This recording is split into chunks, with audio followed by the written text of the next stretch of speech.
ಇಂದೇ ಡೌನ್ಲೋಡ್ ಮಾಡಿ ಮತ್ತು ನಿಮ್ಮ ನೆಚ್ಚಿನ ಶೋಗಳನ್ನು ಆನಂದಿಸಿ.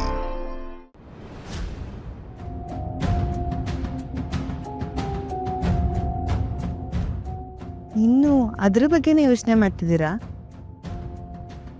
ಹೌದು ಸರಸ್ವತಿ, ಮೊದಲನೇ ಬಾರಿಗೆ ನಿನ್ನ ಮಠಕ್ಕೆ ಕರ್ಕೊಂಡು ಹೋದಾಗ್ಲೇ ಈ ರೀತಿ ಆಯ್ತಲ್ಲ ಅಂತ ಬೇಸರ ಇದೆ.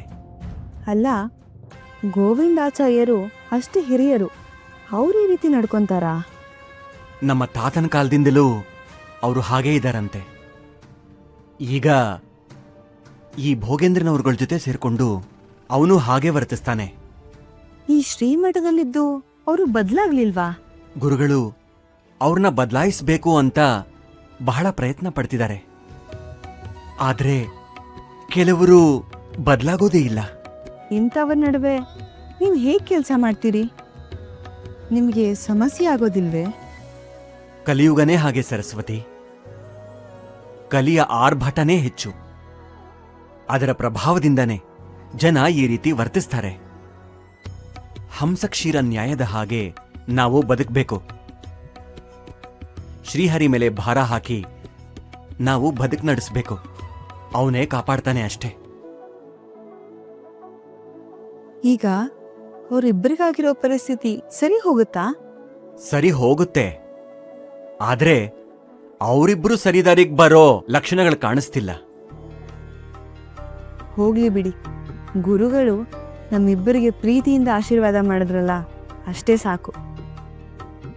ಅಷ್ಟೇ ಅಲ್ಲ, ಸರಸ್ವತಿನ ಚೆನ್ನಾಗಿ ನೋಡ್ಕೋ ಅಂತ 1000 ಹೊನ್ನಿನ ವರಹಗಳನ್ನು ಕೊಟ್ಟಿದ್ದಾರೆ.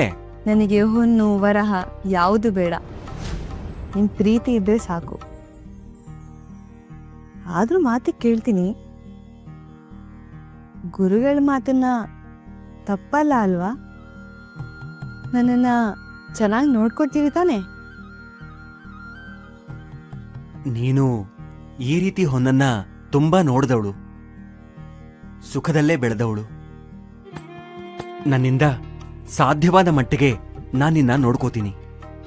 ನಿಮ್ ಬಗ್ಗೆ, ನಿಮ್ ಕುಟುಂಬದ ಬಗ್ಗೆ ನಾನು ತುಂಬಾನೇ ಕೇಳಿದ್ದೀನಿ. ನಿಮ್ ಹೆಸರು ಕೇಳಿದ ತಕ್ಷಣ ನೀವೇ ನಮ್ಮ ಪತಿ ಅಂತ ನನ್ನ ಮನಸ್ಸು ಸ್ವೀಕರಿಸ್ಬಿಡ್ತು.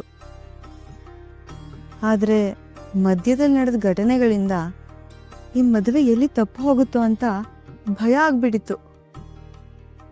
ಆ ತಾಯಿ ಶಚಿದೇವಿ ನನ್ನ ಕೋರಿಕೆ ಈಡೇರಿಸಿದ್ಲು. ನನ್ನನ್ನ ಅಷ್ಟೊಂದು ಇಷ್ಟಪಟ್ಟಿದ್ಯಾ ನೀನು? ಹೌದು. ಅದು ಹೇಗೆ ನನ್ನ ಮನಸ್ಸನ್ನ ಸೆಳೆದು ಬಿಟ್ರಿ ನೀವು? ನನ್ನ ಮನಸ್ಸನ್ನ ಸೆಳೆದಿದ್ದು ನೀನು. ಮದುವೆನೇ ಬೇಡ ಅಂದ್ಕೊಂಡಿದ್ದೆ. ನನ್ನನ್ನ ಮದುವೆಯತ್ತ ಸೆಳೆದಿದ್ದು ನಿನ್ನ ನೋಟ, ಇಷ್ಟ ಆದದ್ದು ನಿನ್ನ ಗುಣ.